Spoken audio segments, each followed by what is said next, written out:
Hello friends, स्वागत है आप सभी का आपके अपने यूट्यूब चैनल लर्निंग नीट पर, जहाँ पे आपको सभी शिक्षक भर्ती परीक्षाओं की तैयारी कराई जाती है।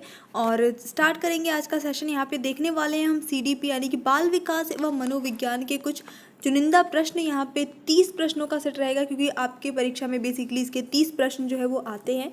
और अगर आप कोई भी शिक्षक भर्ती परीक्षा या टेट एग्ज़ाम की प्रिपरेशन कर रहे हैं, तो ये एक ऐसा मात्र सब्जेक्ट है जो सब में कॉमन है और जिसका सिलेबस सब में सेम है। तो ये जो है एक बहुत इंपॉर्टेंट सब्जेक्ट भी है और कहीं ना कहीं काफ़ी अच्छा वेटेज भी रखता है। चलिए स्टार्ट करेंगे आज का सेशन।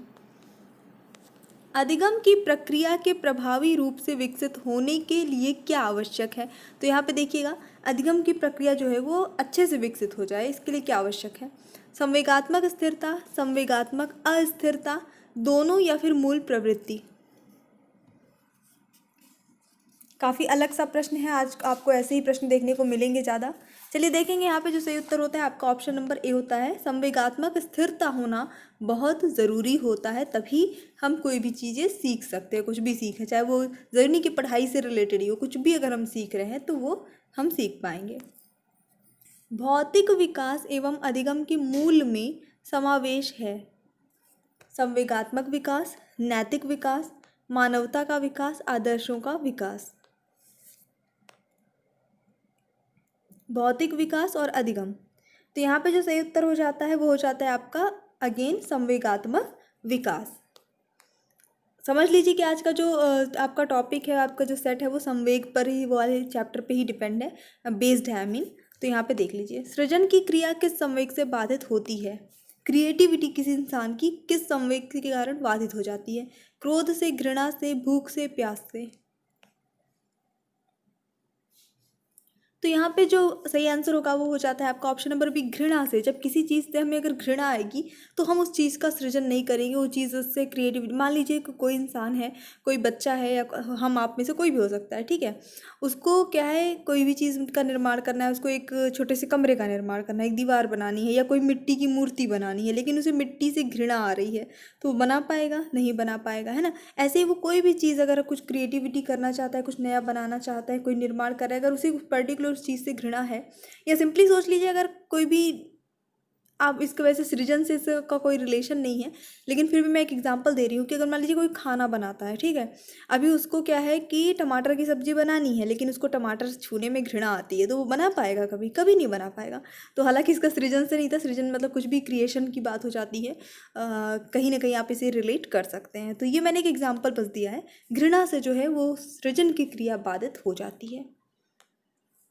व्यवहार के सीखने में योगदान होता है किसका? संवेगों का, मूल्यों का, आदर्शों का, इनमें से सभी का।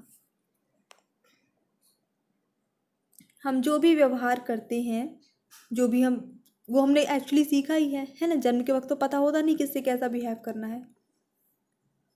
तो इसका जो, इसमें जो है इन सभी का योगदान होता है। देखिए, संवेग भी हमारे मैटर करते हैं कि हम किससे कैसे बिहेव करते हैं, हमारे वैल्यूज़ भी इसमें आते हैं, हमारे आदर्श भी, ये सारी चीज़ें जो हमने बचपन से अपने अंदर आत्मसात की है, ये सब जो है कंबाइंड रूप से हमारे व्यवहार को नियंत्रित करता है।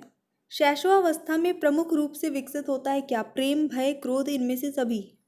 शैशवावस्था, ये सारी चीज़ें विकसित होती हैं, ठीक है। प्रेम भी विकसित होता है, ठीक है। आत्म प्रेम की जो है भावना आती है इस समय। भय भी रहता है और क्रोध भी आता है। व्यवहार में मर्यादा का समावेश पाया जाता है संवेगात्मक स्थिरता के कारण, संवेगात्मक अस्थिरता के कारण, दोनों के कारण, ये सभी दो, मतलब ये दोनों ऑप्शन सेम हो गए आपके। तो देखिए, कोई भी इंसान तभी मर्यादित रहेगा जब उसका संवेगात्मक स्थिरता उसके अंदर होगी, जिसके इमोशंस पे उसका कंट्रोल होगा, तभी वो अपनी मर्यादा में रह सकता है। तो बिल्कुल आपका ऑप्शन नंबर ए यहाँ पे सही हो जाता है, संवेगात्मक स्थिरता के कारण। बालक शीघ्रता से निर्णय लेने की क्षमता सीखता है किशोरावस्था में, बाल्यावस्था में, शैशवावस्था में, इनमें से सभी में। यानी कि वो क्विक डिसीजन ले सके, ये कैपेसिटी बच्चे में कब आती है? तो ये जो है किशोरावस्था में आती है। बेसिकली किशोरावस्था में कहते तो है इसे तूफान की अवस्था है, इसमें बच्चा बहुत कंफ्यूज भी रहता है, कुछ जो भी रहता है, लेकिन ये निर्णय लेना पसंद करता है। और इमोशन में आके या ताव में आके बहुत क्विक डिसीजंस भी लेता है। ठीक है, ये क्षमता उसके अंदर अब ज़रूरी नहीं कि वो गलत डिसीजन ही ले, सही डिसीजन भी लेते हैं बच्चे, ठीक है, किशोरावस्था में। तो निर्णय कुल मिला के शीघ्रता से लेने की क्षमता जो है वो किशोरावस्था में विकसित होती है। व्यक्तित्व निर्माण एवं विकास की प्रक्रिया में योगदान होता है किसका? संवेगों का स्थायित्व, संवेगों का अस्थायित्व, दोनों मूल प्रवृत्ति।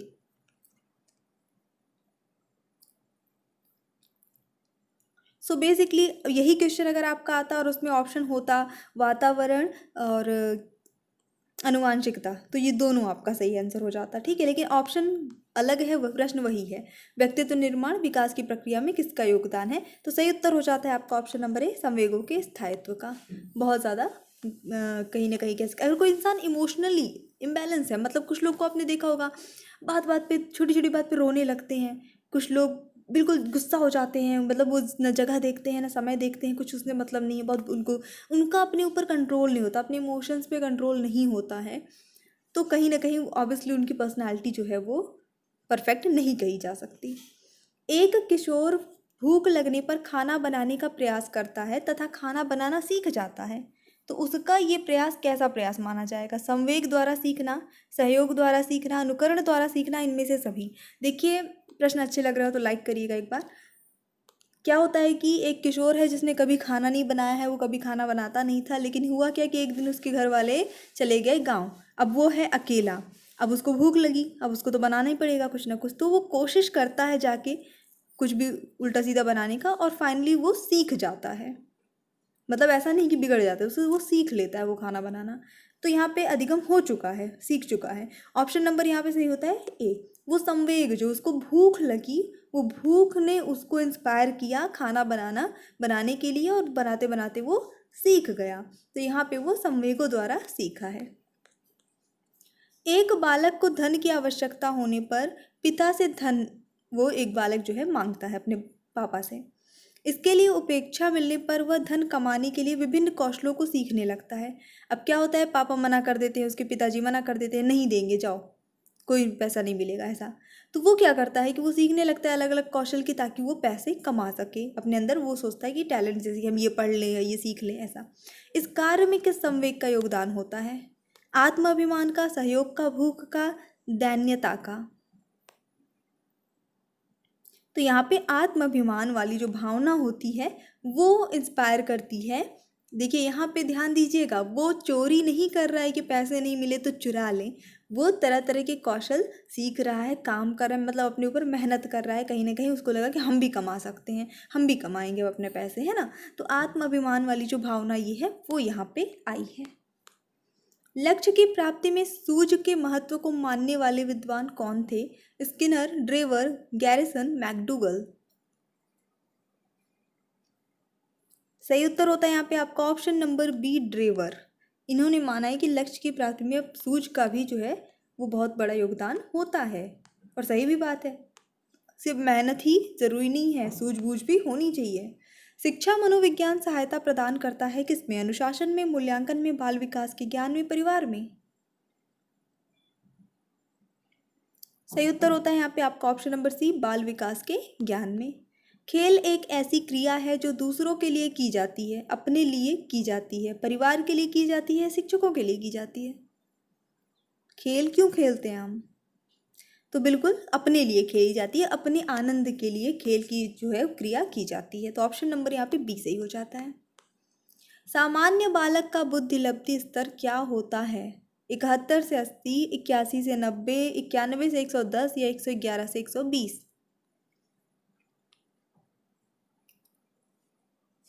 उत्तर सही होता है आपका ऑप्शन नंबर सी, बिल्कुल 91 से 110। सीखने के नियम आधारित हैं किस पर? उद्दीपक प्रतिक्रिया सिद्धांत पर, संबद्ध प्रतिक्रिया सिद्धांत पर, सूझ के सिद्धांत पे, या प्रयास और त्रुटि के सिद्धांत पे। तो जाहिर सी बात है सीखने का नियम किसने दिया है? थॉर्नडाइक ने दिया है। ऑप्शन नंबर यहाँ पे डी सही हो जाता है, प्रयास और त्रुटि विधि पर। प्रयास और त्रुटि द्वारा सीखना ही क्या है? सूझ का सिद्धांत है, संबंध प्रतिक्रिया का सिद्धांत है, अनुकरण का सिद्धांत है, उद्दीपक प्रतिक्रिया का सिद्धांत है।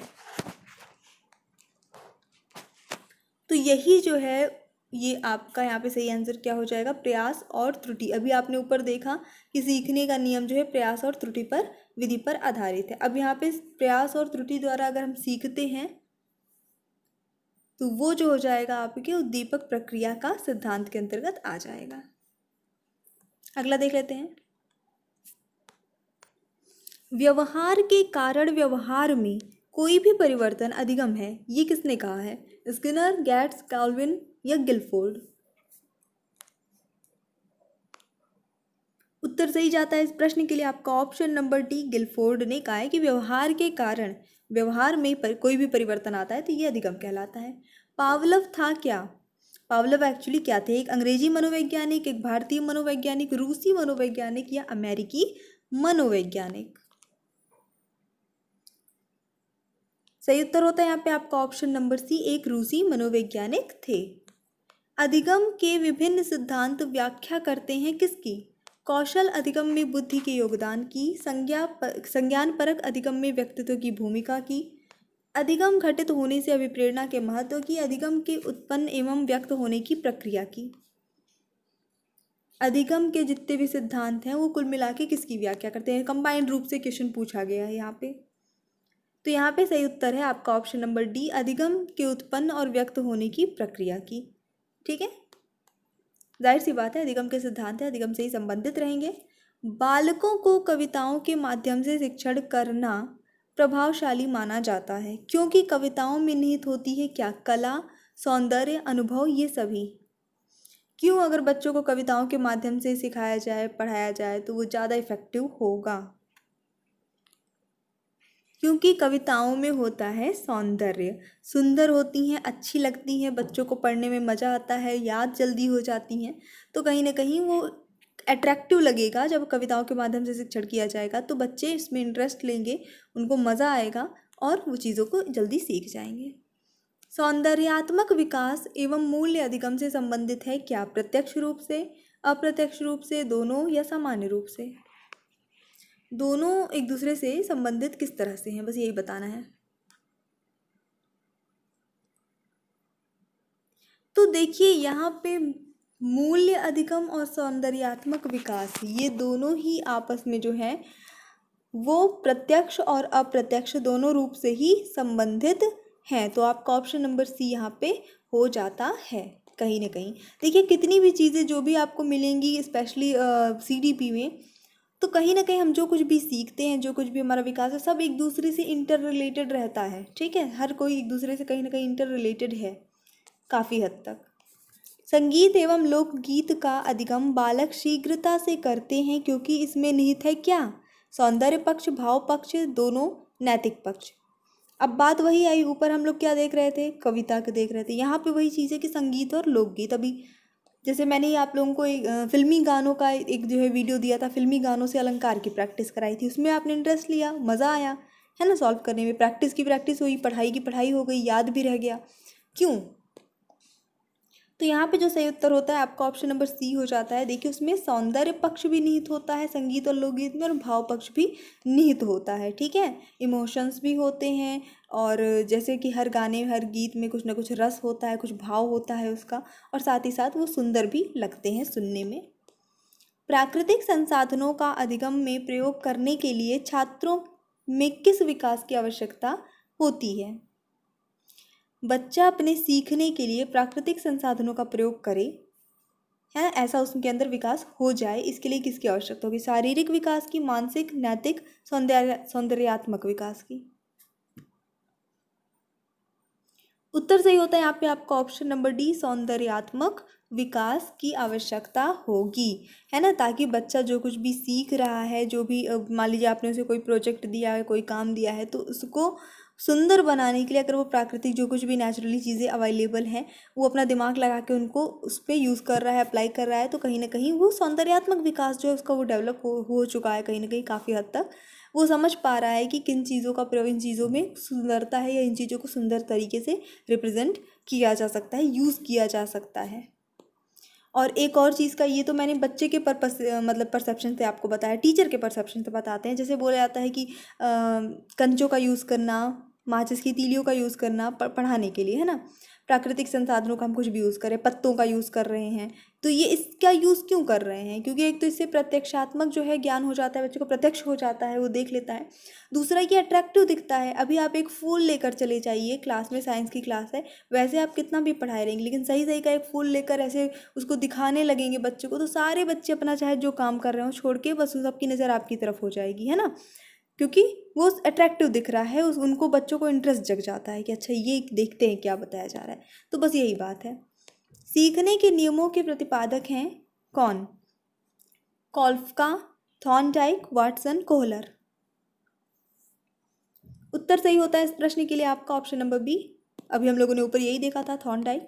सामाजिक रूप से उपयोगी तथा अधिगमकर्ता द्वारा उसकी स्वीकृत उपयोगिता किसी क्रिया में उत्पन्न करती है क्या?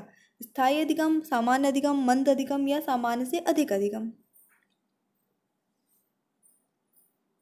उत्तर सही जाता है यहाँ पे आपका ऑप्शन नंबर ए, स्थायी अधिगम, परमानेंट लर्निंग। सामान्य परिस्थितियों में 5 वर्ष के बालक द्वारा 7 वर्ष के बालक की तुलना में कम सामाजिक अधिगम किया जाता है। इसका कारण क्या है? जाहिर सी बात है कि 5 साल का बच्चा है और एक 7 साल का बच्चा है, तो 5 साल वाला बच्चा कम सामाजिक अधिगम करेगा। क्यों? आयु परिपक्वता, बुद्धि, क्रियाशीलता, गतिशीलता, क्या रीज़न है? तो यहाँ पे आयु परिपक्वता जो है इसका बहुत बड़ा कारण हो जाता है। बच्चा अभी उम्र में छोटा है, इस वजह से वो और अधिक 7 वर्ष की आयु वाले बच्चे के कंपैरिजन कम सामाजिक अधिगम कर रहा है। सामाजिक अधिगम की तीव्रता एवं स्थायी गति होती है परंपरावादी समाज में, सांस्कृतिक समाज में, सभ्यता वाले समाज में, शिक्षित समाज में।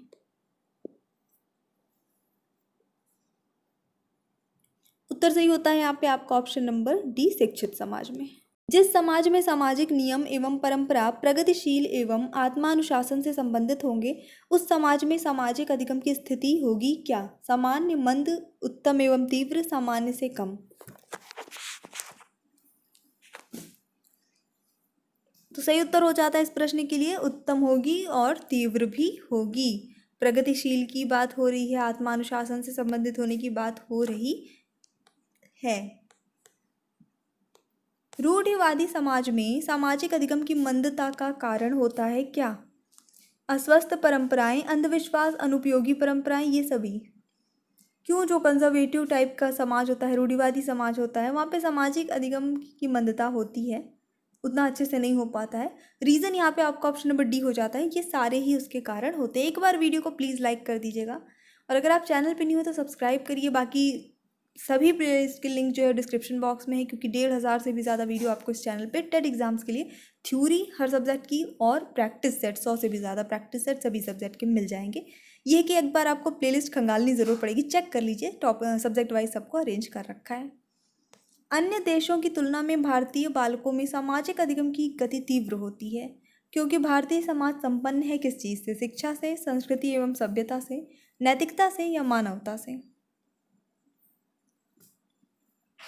तो यहाँ पे जो सही उत्तर हो जाता है आपका वो हो जाता है, वैसे तो भारतीय बालक में सामाजिक अधिगम की गति जो वो है तीव्र होती है क्योंकि हमारा देश जो है वो कहीं ना कहीं संस्कृति और सभ्यता इससे जो है संपन्न है। कहीं कहीं पे इस प्रश्न का उत्तर आपको शिक्षा से मिलेगा क्योंकि आप ये CDP में पढ़ रहे हैं, शिक्षण शास्त्र में पढ़ रहे हैं, तो बेसिकली इसका आंसर कुछ बुक्स में आपको शिक्षा से भी मिल जाएगा। तो ये लेकिन अन्य देशों की तुलना में तो ये बात सही है कि भारत जो है वो शिक्षित है, लेकिन जो मेन यहाँ पे चीज़ है वो ये है कि संस्कृति और सभ्यता से है संपन्न है, सबसे ज़्यादा ये भारत में पाई जाती है। और इसी वजह से बालक का सामाजिक अधिगम भी अच्छे से होता है क्योंकि बच्चा जो है वो समाज की सारी चीज़ों को फॉलो करता है, देखता है, कल्चर को अपने जानता है, ये सारी चीज़ होती है। तो जिस भी समाज में वो रह रहा है वहाँ पे वो डेवलप हो पाता है। तो इस क्वेश्चन के आंसर में आपको मैंने 3-4 जगह पे इसको दिया देखा है, तो कुछ जगह आपको ये मिलता है, कुछ जगह आपको ये मिलता है। आपके अनुसार क्या होगा वो आप कमेंट करके एक बार ज़रूर बताइए, आपको क्या लगता है कि क्या होना चाहिए। जब भी ऐसे प्रश्न आते हैं तो फाइनल आंसर वही माना जाता है जो आयोग मानता है। तो फिलहाल आप कमेंट करके बताइएगा। सो वीडियो पसंद आया तो प्लीज़ लाइक करिए, शेयर करिए, अगर आप चैनल पे न्यू हैं तो सब्सक्राइब भी करिएगा। So thanks for watching, keep studying and bye bye.